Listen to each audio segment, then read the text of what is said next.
मंचावर उपस्थित मुंबई भारतीय जनता पक्षाचे अध्यक्ष आशिष शेलारजी, त्याचप्रमाणे उपस्थित भाजपचे ज्येष्ठ नेते मधु चव्हाणजी, सुनील राणेजी, प्रसाद लाडजी, अनिल ठाकूरजी, मोहित कंबोज, या ठिकाणी मंचावर उपस्थित आपले उमेदवार श्री विलास आंबेकर, शीतल गंभीर, तेजस्विनी जाधव, वैभवी भाटकर, सूर्यकांत धावले, जयंत नटे, सुशील शिलवंत, दीपक पाटील, नवनीत पांडे, कुणाल कदम, आरती पुगावकर, आमच्या ज्येष्ठ नेत्या कांताताई नलावडे, मंचावर उपस्थित सर्व सन्माननीय पदाधिकारी आणि या ठिकाणी उपस्थित सर्व भगिनी आणि बंधूंनो, पाण्याचा ग्लास ठेवलाय. मी किती पाणी पितो हे देखील मोजलं जातं. माझ्या घशाची फार काळजी अलीकडच्या काळामध्ये आमच्या मित्रांना त्या ठिकाणी आहे आणि म्हणून त्यांनी नोंद करण्याकरता ज्याला बसवलं असेल त्यांनी समजून घ्यावं. एक घोट प्यायलोय, आता दुसरा घोट पितोय. खरं म्हणजे मला कधी कधी आश्चर्य वाटतं.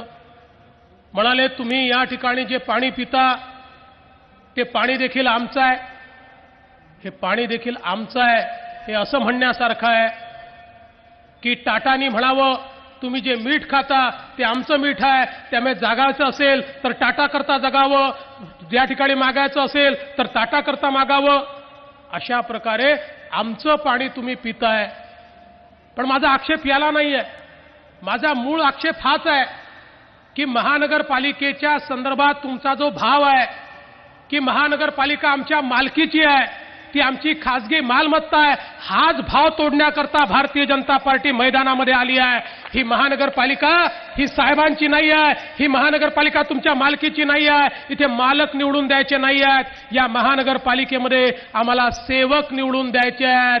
अरे आमचे पंतप्रधान नरेंद्र मोदी सांगतात मी प्रधानमंत्री नाही आहे, मी प्रधान सेवक आहे. त्या प्रधान सेवकाच्या पक्षाचे आम्ही सगळे सेवक आहोत, जनतेचे आम्ही सेवक आहोत. आणि म्हणून हा जो तुमचा भाव आहे ही आमची खासगी मालमत्ता आहे. ही तुमची खासगी मालमत्ता नाही, मुंबईकर जनतेची ही मालमत्ता आहे. ती तुमच्या हातून आम्ही आता परत घेणार आणि मुंबईच्या जनतेला या ठिकाणी सेवक त्या ठिकाणी आम्ही देणार आणि ही मुंबईच्या जनतेला आम्ही सुपूर्द करणार. याकरता खऱ्या अर्थानं भारतीय जनता पार्टी आज या ठिकाणी मैदानामध्ये उतरली आहे. आशिष शेलार यांनी सांगितलं, खरं म्हणजे महानगरपालिकेच्या निवडणुकीमध्ये चर्चा कशावर झाली पाहिजे? चर्चा झाली पाहिजे नागरी समस्यांवर. चर्चा कशावर झाली पाहिजे? चर्चा झाली पाहिजे विकासावर. आपल्या शहरासमोरच्या समस्या काय आहेत याचा आढावा घेतला पाहिजे. त्या समस्या दूर करण्याकरता आपल्याजवळ विजन काय आहे ते सांगितलं पाहिजे. आपण आतापर्यंत काय केलं हे सांगितलं पाहिजे. पण या ठिकाणी भाषणं वेगळेच होऊन राहिल्यात. या ठिकाणी भाषणं महानगरपालिकेच्या निवडणुकीमध्ये भाषणांमध्ये चाललंय की राम मंदिर बांधलं की नाही बांधलं. या ठिकाणी राष्ट्रीय प्रश्नांवर चर्चा चाललेली आहे.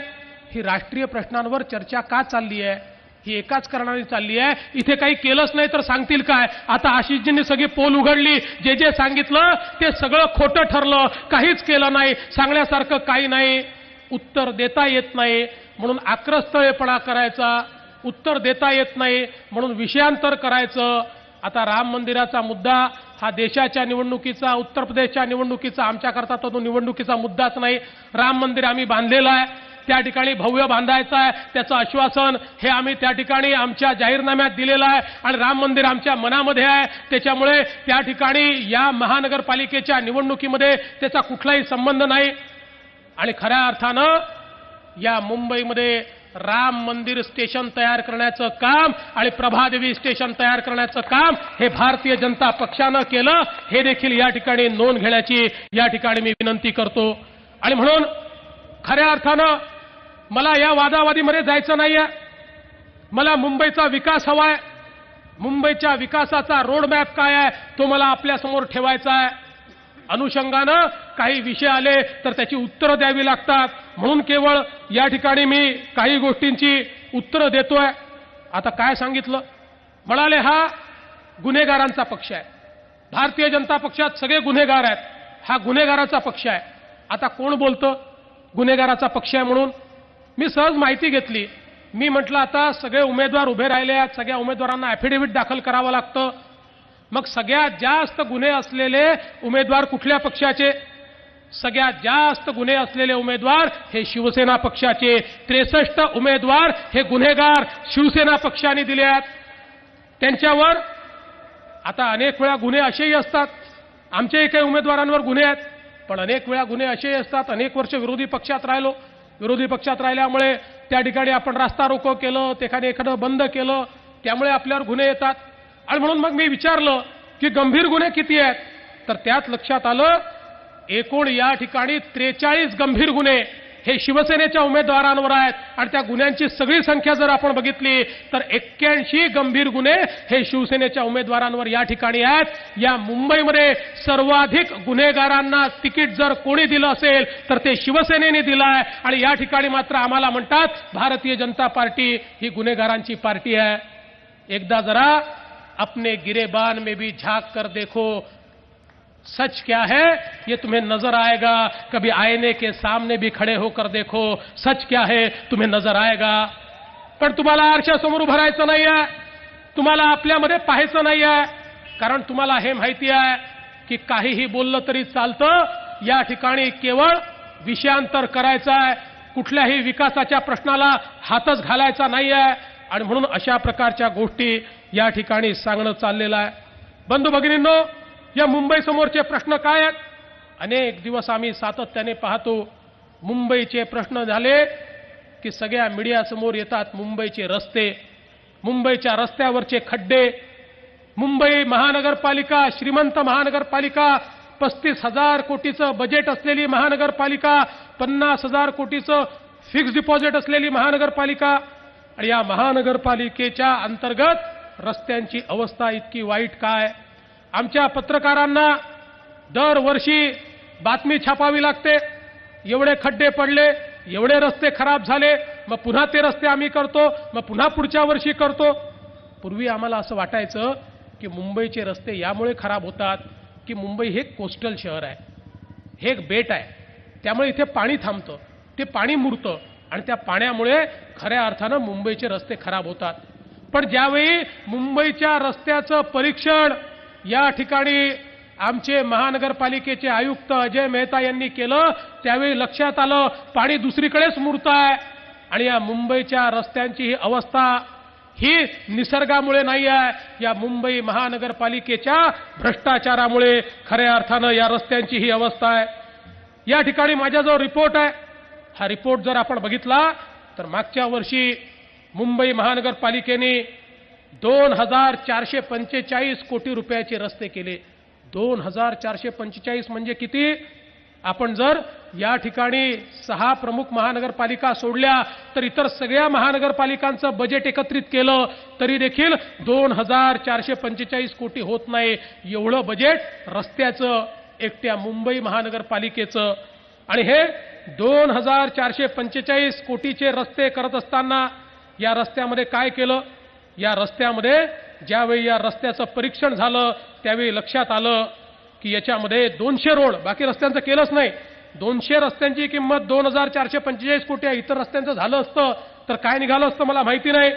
पण त्या माध्यमातनं या ठिकाणी जी क्रस्ट लेअर असते, म्हणजे जी ड्रेनेजची लेअर असते, आपला जो रस्ता आहे या रस्त्याच्या खाली पेव्हमेंट क्वालिटी कॉन्क्रीट आणि ड्रेनेजची लेअर आपण तयार करतो, त्या लेअरमुळे हा रस्ता मजबूत राहतो. ही लेअर कशी करायची? त्याकरता त्याच्यावरचं ट्रॅफिक मोजलं जातं, त्याच्यावर किती क्षमतेनं पाणी येणार आहे हे मोजलं जातं. ते मोजल्यानंतर त्याचं इंजिनिअरिंग ड्रॉइंग डिझाईन तयार केलं जातं आणि त्याची मजबूती ठरवली जाते. आता तुम्ही विचार करा, कितीही चांगला कळस बांधला आणि पायाच बांधला नाही तर त्या कळसाचं नेमकं काय होणार आहे? किती सुंदर इमारत बांधली आणि पायवाच खोदला नाही तर त्या इमारतीचं काय होणार आहे? या रस्त्यांचं देखील असंच झालं. हे जे या ठिकाणचं क्रस्ट लेवल होती, जी ड्रेनेज लेवल होती, ही ड्रेनेज लेवलच यांनी गायब करून टाकली. त्यांना असं वाटलं वरचे रस्ते मोजले म्हणजे होतं, वरचे रस्ते चमचमीत केले म्हणजे तेच पाहायला मिळतात, खालचं पाहणार कोण आहे? आणि म्हणून जवळजवळ 30% 80% ही जी क्रस्ट लेवल आहे ती खाऊन टाकली, ती क्रस्ट लेवलच तयार केली नाही आणि वर्षानुवर्ष हेच या ठिकाणी होत आहे. आणि त्या माध्यमातनं रस्ता केला की पहिला पाऊस आला, ड्रेनेजची त्या ठिकाणी लेवल नाही, क्रस्टची लेवल नाही आणि मग तो रस्ता वाहून जातो. रस्ता वाहून गेला की पुढच्या वर्षी पुन्हा आमचे पत्रकार हंगामा करतात, पत्रकारांनी हंगामा केला की पुन्हा टेंडर काढता येतं, पुन्हा टेंडर काढलं की पुन्हा रस्ता तयार करता येतो, पुन्हा त्याच्यामध्ये पैसा मिळतो, पुन्हा त्याच्यातनं दलाली खाता येते. बंधू भगिनींनो, या मुंबईच्या रस्त्यांची ही अवस्था झाली, याला निसर्ग जबाबदार नाही आहे. या ठिकाणी ज्या प्रकारे महानगरपालिकेमध्ये कामकाज चाललंय त्या कामकाजामुळे या रस्त्याचे पैसे या ठिकाणी खाल्ले जात आहेत. या रस्त्याची माती, या रस्त्यातलं लेवल हे सगळं या ठिकाणी भ्रष्टाचारामुळे वाहून चाललंय. दुसरा घोट घेतला, नमूद करून घेते, उद्या छापावं लागतं ना सामनामध्ये. किती घोट पाणी प्यायलो? आता 2 वेळा प्यायलो, त्यामुळे 4 लिहा, मी खोटं नाही बोलत. आणि म्हणून या ठिकाणी रस्त्यांच्या संदर्भात ही अवस्था. आणि दुसरीकडे खऱ्या अर्थानं मुंबईमध्ये आजच उद्धवजी असं म्हणाले की मुंबईमध्ये पाणी साठलं नाही, किती मोठं काम आम्ही करून दाखवलं. अरे हेच काम तुम्ही 15 वर्षापूर्वी देखील करू शकले असते, का तुम्ही केलं नाही? याचं कारण मी सांगतो. या ठिकाणी आपल्याला असं वाटत होतं की मुंबईमध्ये पाणी का थांबतं, तर खूप पाऊस येतो, पाऊस आला की त्याच वेळी भरती येते, त्या भरतीमुळे पाणी समुद्रात जाऊ शकत नाही, त्यामुळे मुंबईमध्ये पाणी तुंबतं. मुंबईचे पाणी तुंबलेले फोटो, मुंबईचे पाणी तुंबलेले व्हिडिओ हे आपल्याला दरवर्षी पाहायला मिळतात. आणि म्हणून ज्यावेळी अशा प्रकारची अवस्था होती, या ठिकाणी महानगरपालिकेचे आयुक्त अजय मेहता यांना मी सूचना केल्या. मी म्हटलोय दरवर्षी पाणी तुंबतं, याचं काहीतरी केलं पाहिजे.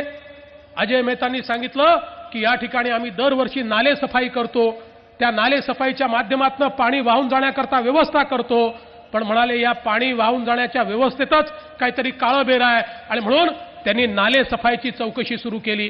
कारण शेवटी हे पाणी समुद्रामध्ये जातं कुठनं? आमच्या नाल्यातनं वाहून जातं. त्या नाल्यामध्ये कचरा असतो, त्या नाल्यामध्ये माती असते, डेब्रिस असतं. हे सगळं जर नाल्यातनं काढलं तर हे पाणी लगेच वाहून जातं. हे काढलं नाही तर पाणी वाहू शकत नाही. आणि म्हणून या ठिकाणी नाले सफाईच्या संदर्भातली कंत्राटं दरवर्षी दिली जात होती. आणि आपल्याला आश्चर्य वाटेल, ज्यावेळी याची चौकशी झाली की खरोखर सफाई झाली का. आता तुम्ही विचार करा की नाल्यातनं कचरा काढला, गाळ काढला, माती काढली, गोटे काढले. हे माती गोटे कुठेतरी वाहून न्यावे लागतील, कुठेतरी ते जाऊन डंप करावे लागतील. मग ते डंप करण्याकरता डंपर वापरावं लागेल, ट्रक वापरावं लागेल, एखादं वाहन वापरावं लागेल. पण या मुंबई महानगरपालिकेचे अधिकारी, या मुंबई महानगरपालिकेचे कंत्राटदार, या मुंबई महानगरपालिकेचे नेते हे रजनीकांतची बाप निघाले. यांनी या ठिकाणी हा सगळा कचरा, ही सगळी माती कशाने वाहून नेली माहितीये? मोटरसायकलनी, सलूननी, ऑटो रिक्षानी, प्रायव्हेट गाड्यांनी, झेन सारख्या गाड्यांनी. म्हणजे याचा अर्थ काय आहे? या ठिकाणी कचरा काढलाच नाही, हा सगळा कचरा वाहून नेला असं दाखवलं. आणि त्या ठिकाणी बिलं उचलली, पैसा उचलला. बंधू भगिनींनो, हे लोक किती या ठिकाणी मुजोर आहेत बघा, किती यांना आशीर्वाद आहे बघा. आशीर्वादाशिवाय अशा गोष्टी कधीच होत नाही. किती हे मगरूर आहेत. यांना हे देखील वाटलं नाही की खोटेपणा करत असताना आपला खोटेपणा कधीतरी पकडला जाईल. या ठिकाणी मोटरसायकलला जीपीएस लावला, मोटरसायकलला जीपीएस, आणि त्याची वाहतूक केल्याचं दाखवलं. कारला, ऑटो रिक्षाला जीपीएस लावला आणि वाहतूक केल्याचं दाखवलं. आणि त्या माध्यमातून कोट्यावधी रुपये जनतेचे यांनी खाऊन टाकले. एवढंच नाही तर यांच्या रजनीकांतगिरी इथेच संपत नाही. एकाच वेळी या ठिकाणी एक गाडी इकडनं कचरा घेऊन निघाली आहे आणि तीच गाडी त्याच वेळी दुसरीकडे 60 किलोमीटर दूर, 40 किलोमीटर दूर कचरा टाकून परत निघालेली आहे. अशा प्रकारे 2 गाड्या एकाच वेळी निघालेल्या आपल्याला दिसतात. आता एकाच वेळी या स्पीडनी जर गाड्या 2 काढायच्या असतील तर रजनीकांत शिवाय दुसरा कोणीच काढू शकत नाही. आणि म्हणून या गाड्या गेल्याही नाही, त्या गाड्या त्या ठिकाणी रिकाम्या झाल्याही नाही. आणि मग त्याच्यात पुढे काय निघालं ते अजून मजेदार निघालं. मग सांगितलं की या ठिकाणी आम्ही कुठे टाकला कचरा, तर म्हणाला हे मैदान, त्या मैदानात पाहायला गेले म्हणे इथे खाजगी तलाव होता, तो तलाव आम्ही बुजवून टाकला. आता त्यांना हे माहिती नाही तंत्रज्ञान इतकं पुढे गेलाय. आमच्या अजय मेहतांनी त्या ठिकाणी निर्णय केला की ठीक आहे, तुम्ही म्हणता हा तलाव बुजवलाय आणि इथे डेब्री केलाय, तर आपल्याला गुगल इमेज आला त्या ठिकाणी उपलब्ध आहेत. मागच्या वर्षीची गुगल इमेज पाहू. मागच्या वर्षी ते ग्राउंड तसंच होतं, त्याच्याही मागच्या वर्षी तसंच होतं, त्याच्याही मागच्या वर्षी तसंच होतं. म्हणजे तिथे कुठला कचरा वाहूनच नेला नव्हता. आणि त्याच्याही पलीकडे जाऊन सांगतो की मग सांगितलं नाही नाही ही कुठली तरी ग्रामपंचायत आहे, या ग्रामपंचायतमध्ये आम्ही हा कचरा वाहून नेलाय, त्याच्या सर्टिफिकेट दिले. मग या ठिकाणी चौकशी करणारे त्या ग्रामपंचायतीत पोहोचले तर लक्षात आलं ग्रामपंचायतीचं लेटर पॅडही नकली होतं, सरपंचाची सही नकली होती, सचिवाची सही नकली होती आणि त्यातनं हा सगळा पैसा या ठिकाणी खाऊन टाकला होता. आणि बंधू भगिनींनो, खऱ्या अर्थानं जर आपण या ठिकाणी बघितलं तर या माध्यमातनं या अहवालात काय म्हटलंय की सदर तक्त्यावरनं महानगरपालिकेची अंदाजित 70% एवढ्या रकमेची फसवणूक करण्यात आली आहे. म्हणजे जी रक्कम दिली त्यातली 70% रक्कम कचरा वाहूनच नेला नाही, सातत्याने हेच होत होतं म्हणून मुंबई तुंबत होती. हा या ठिकाणी अहवाल बाहेर आला, लगेच आम्ही त्याच्यावर FIR दर्ज केला. त्या ठिकाणच्या ठेकेदाराला जेलमध्ये टाकलं. सगळे ठेकेदार सरळ आले, अधिकारी सरळ आले, नेते सरळ आले. सगळ्यांच्या लक्षात आलं जेलमध्ये जावं लागतं. यावर्षी नालेसफाई या ठिकाणी झाली, ती खऱ्या अर्थानं नालेसफाई झाली. आणि आपल्याला आश्चर्य वाटेल, दरवर्षी नालेसफाईला जेवढे पैसे लागायचे त्याच्या 40% पैशामध्ये नालेसफाई पूर्ण होऊन गेली आणि त्यामुळे मुंबईमध्ये पाणी तुंबलं नाही. ही नालेसफाई गेली 10 वर्ष जर दरवर्षी तुम्ही केली असती तर मुंबईमध्ये आपल्याला पाणी दिसलं नसतं. हे जे पाणी ठिकठिकाणी साठलं, काही निसर्गामुळे नक्कीच असेल, पण उरलेलं पाणी हे तुमच्या भ्रष्टाचारामुळे साठलं. हे जे पाणी मुरलं ते अशा प्रकारे या ठिकाणी मुरलं. आणि म्हणून या मुंबईचे जे नागरी प्रश्न आहेत, हे प्रश्न सोडवण्याकरता आज माझा सवाल आहे की आपण डिबेट करूया, आपण चर्चा करूया. आपण या ठिकाणी तुमचं विजन काय, आमचं विजन काय या संदर्भात चर्चा करूया. पण त्या संदर्भात कोणीच चर्चा करायला तयार नाही. या मुंबईतल्या मराठी माणसाला या मुंबईमध्ये घर का मिळू शकत नाही याच्यावर कोणी चर्चा करायला तयार नाही. या मुंबई राहणारा जो सामान्य माणूस आहे त्याला अफोर्डेबल हाऊस का मिळू शकत नाही याच्यावर चर्चा करायला कोणी तयार नाही. या मुंबईतल्या झोपडपट्टीमध्ये राहणाऱ्या माणसाला साधं पाणी मिळत नाही, शौचालय मिळत नाही, त्याच्यावर कोणी चर्चा करायला तयार नाही. अरे महानगरपालिकेच्या निवडणुकीमध्ये याच्यावर चर्चा करायची नाही तर काय केवळ भावनात्मक मुद्दे या ठिकाणी मांडायचे, लोकांच्या भावना जागृत करायच्या आणि त्याच्या आधारावर मतं घ्यायची, पुन्हा 5 वर्षांनी 30 भाषणं करायची, 30 आश्वासनं द्यायची. कुठेतरी बंधू भगिनींनो हे परिवर्तन झालं पाहिजे. आम्हाला विकास करायचा आहे आणि खऱ्या अर्थानं आम्ही करून दाखवतो. आज उद्धवजी असं म्हणाले की तुम्ही मेट्रोचा फोटो छापताय, तो मेट्रोचा फोटो हा तुम्ही काँग्रेसच्या काळातल्याच मेट्रोचा छापताय. ही गोष्ट खरी आहे की या ठिकाणी एक मेट्रो काँग्रेसच्या काळात झाली, पण 8 वर्षामध्ये 10 किलोमीटरची मेट्रो त्यांनी केली. आणि आम्ही काय केलं, आम्ही 2 वर्षामध्ये 120 किलोमीटरच्या मेट्रोचं काम केलं.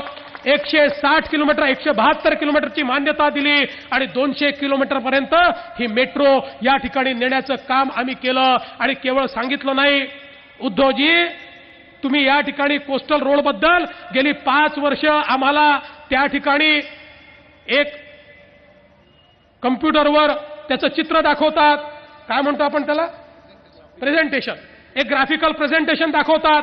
मी असं ग्राफिकल प्रेझेंटेशन नाही दाखवलं, मी खऱ्या अर्थानं मेट्रोचं काम सुरू केलं. आणि त्या ठिकाणी तुम्ही जाऊन बघा, पिलरचं काम सुरू झालेलं आहे, वेगानं मेट्रोचं काम. हे या ठिकाणी तुम्ही वेस्टर्न एक्सप्रेसवेवर जा, या ठिकाणी अंडरग्राऊंड मेट्रोचं काम बघा. हे काम या ठिकाणी आम्ही सुरू केलं आहे.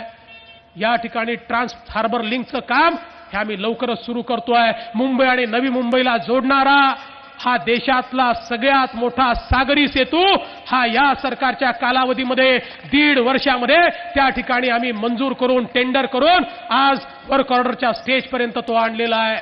या मुंबईमध्ये CCTV कॅमेऱ्याचं जाळं राज्य सरकारनं 1.5 वर्षामध्ये बसवलं. मागच्या सरकारच्या, काँग्रेसच्या सरकारच्या कालावधीमध्ये 26/11चा हल्ला झाल्यानंतर या ठिकाणी मुंबईला CCTVचं कव्हरेज असलं पाहिजे अशा प्रकारचा विषय समोर आला. 5व्यांदा पाणी पितो.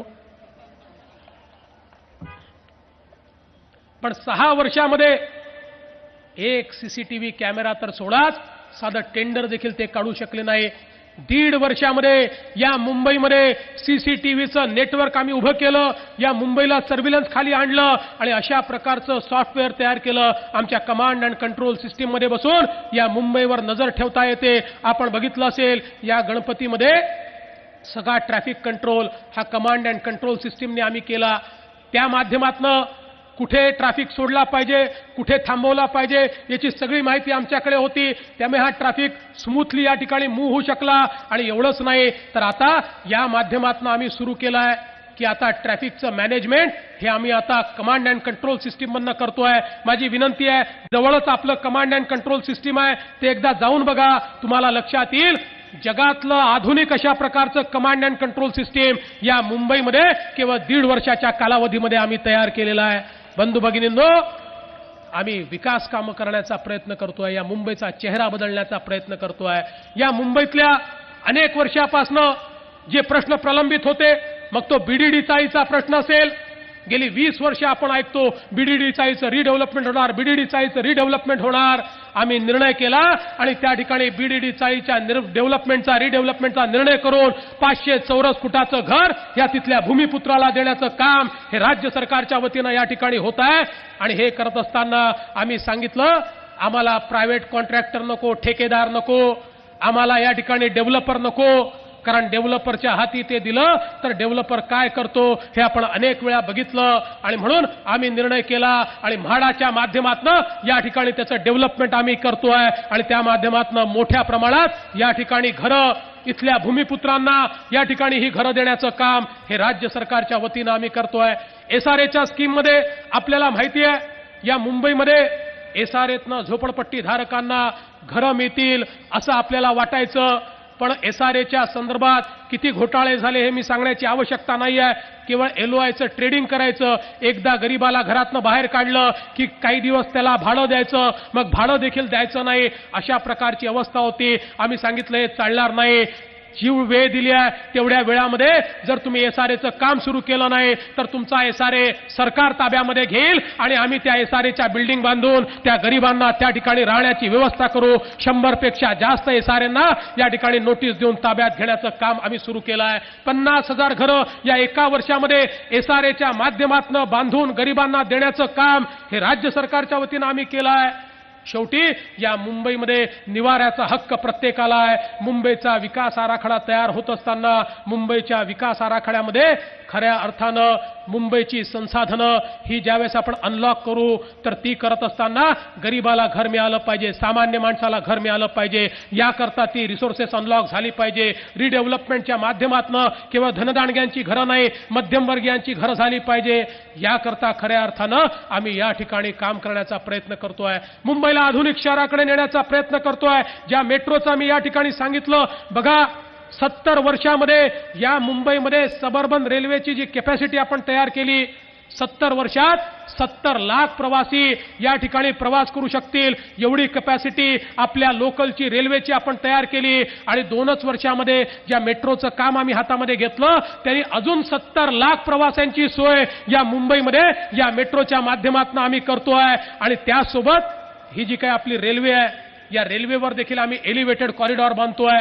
या ठिकाणी छत्रपती शिवाजी टर्मिनस पासून पनवेलपर्यंत आणि त्याचप्रमाणे चर्चगेट पासून विरारपर्यंत एलिव्हेटेड कॉरिडॉर बांधून या रेल्वेची कॅपॅसिटी देखील 35 लाखांनी आम्ही वाढवतो. आणि हे सगळं केल्यामुळे आज जे मुंबईकरांना धक्के खावे लागतात ते धक्के खावे लागणार नाही. पण एवढंच करून आम्ही थांबत नाही आहे. आम्ही ट्रान्सपोर्टेशन सिस्टीमचं इंटिग्रेशन करतोय, ज्या माध्यमातून कुठल्याही ट्रान्सपोर्टेशनच्या सिस्टीममध्ये तुम्हाला जर जायचं असेल, एक तिकीट तुम्हाला घ्यावं लागेल. एक तिकीट घेतलं ते रेल्वेमध्ये चालेल, तेच तिकीट बसमध्ये चालेल, तेच मोनोमध्ये चालेल, तेच मेट्रोमध्ये चालेल. आणि या एका तिकिटाला देखील तुम्हाला रांगेत उभं राहून विकत घ्यावं लागणार नाही. हे एक तिकीट तुम्हाला मोबाईलवर घेता येईल आणि मोबाईलवरच ते तिकीट दाखवून तुम्हाला हा प्रवास करता येईल. आणि या इंटिग्रेशनच्या माध्यमातून तुमच्या मोबाईलवर तुम्ही बघितलं, मी वरळीमध्ये उभा आहे, मला वरळीपासून किंवा मी प्रभादेवीला उभा आहे, प्रभादेवीवरनं मला मुलुंडला जायचं आहे किंवा प्रभादेवीवरनं मला नवी मुंबईला जायचं आहे, कशा प्रकारे जायचं. तुम्ही केवळ ते 2 नावं टाकले की तुम्हाला रूट मॅप येईल. तो रूट मॅप सांगेल प्रभादेवी इथे या ठिकाणी मेट्रोचं स्टेशन आहे, त्या स्टेशनमध्ये मेट्रोत बसा, इथपर्यंत जा. इथे मोनो मिळेल, त्या मोनोत बसा, इथपर्यंत जा. इथे बेस्टची बस मिळेल, त्या बेस्टमध्ये बसा, तुमच्या घरापर्यंत तुम्ही पोचाल. अशा प्रकारचं एंड टू एंड सोल्युशन हे इंटिग्रेशनच्या माध्यमातून या मुंबईला देण्याचं काम हे आम्ही या ठिकाणी करतोय. आज आम्ही विकासाच्या मुद्द्यावर या ठिकाणी मतं मागतोय. आम्हाला विकास करायचा आहे, ही मुंबई बदलायची आहे, इथली महानगरपालिका लोकाभिमुख करायची आहे. या ठिकाणी हा जो भाव आहे, आम्ही महानगरपालिकेचे मालक आहोत, हा भाव संपवायचा आहे. आम्ही महानगरपालिकेचे सेवक आहोत, हा भाव या ठिकाणी तयार करायचा आहे. आणि त्या माध्यमातून भारतीय जनता पार्टी मैदानामध्ये आली आहे. बंधू भगिनींनो, मला विश्वास आहे आज खऱ्या अर्थानं ज्यावेळेस एवढा मोठा जनसमुदाय या ठिकाणी मी पाहतो, माझ्या मनात कुठली शंका उरलेली नाही. आता या मुंबई महानगरपालिकेची सत्ता एक हाती तुम्ही भारतीय जनता पक्षाच्या हातामध्ये देणार आहात. आणि मी तुम्हाला सांगतो, हा आमचा नाराच आहे, पार्लमेंटपासून पालिकेपर्यंत एक सरकार, त्या ठिकाणी मोदीजींचं सरकार, या ठिकाणी आपल्या आशीर्वादानं मी मुख्यमंत्री आहे. आणि आता पालिकेत तुम्ही भारतीय जनता पक्षाला आणल्यानंतर एक पारदर्शी प्रामाणिकतेचा कारभार, लोकाभिमुख कारभार, विकासाचा कारभार हा या ठिकाणी आम्ही करून दाखवू. आणि सामान्य माणसाच्या आशा आकांक्षा अपेक्षा या निश्चितपणे पूर्ण करू, हा विश्वास आपल्याला देतो. आणि माझं बोलणं संपवतो. धन्यवाद. जय हिंद, जय महाराष्ट्र.